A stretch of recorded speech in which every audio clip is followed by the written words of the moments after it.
Lilies of the Field, Part 2. Jesus called on his disciples to consider the lilies of the field, and we should do that. The lily does not choose in which field it will stand. When it grows from seed or runner, it finds itself in this field, with this hard clay or soft loam. So do I find myself on a field? The 21st century, America, a state, city, town, neighborhood. How much of my life world is my making? How much is God's? The lily has no control over what grows around it. When it shoots up, it might have to fight for its life with thorns or clumps of crabgrass, or it might be outshone by great sunflowers. So I have very little control over what surrounds me. I live in corporate structures, in political processes. I am caught up in earning a living, buying insurance, preparing for illness and old age.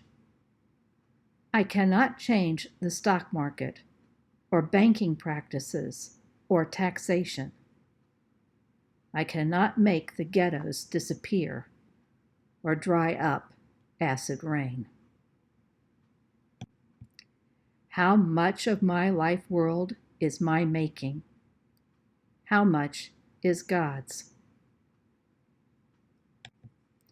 The lily of the field has absolutely no control over the weather, be it rain or drought. It must simply stand and endure. So I have no control over nations warring on one another. I cannot control whether people around me wash their hands, put on their masks, have safe social distancing. People fill the atmosphere of my life world with fear and sometimes violence. I cannot control people feeling prejudice toward me. I cannot make male chauvinism or strident feminism go away. How much of my life world is my making? How much is God's? The lily came up a certain kind of lily, of a certain color and shape, and its shapeliness and health depended on the spring and the summer. So did I come up a certain kind of person, of a certain color and shape? So were my psychic health and physical shape much influenced by forces around me when I was coming up. And until now, all created things have let me live and even thrive, though many, many threatened me and still threaten me. How much of my life growth is my making? How much is God's? For all that, not even Solomon, dressed up in gold-embroidered brocade, was any more lovely than that lily.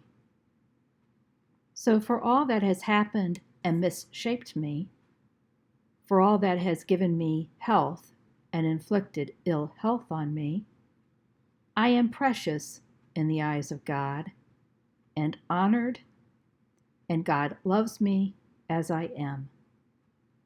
Otherwise, I would not be as I am, though God would be glad were I to slough off my selfish sins.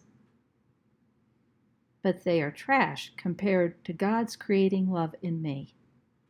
whose love will burn them away like flakes on the bark of a flaming pine log. How much of me is mine? How much can be God's?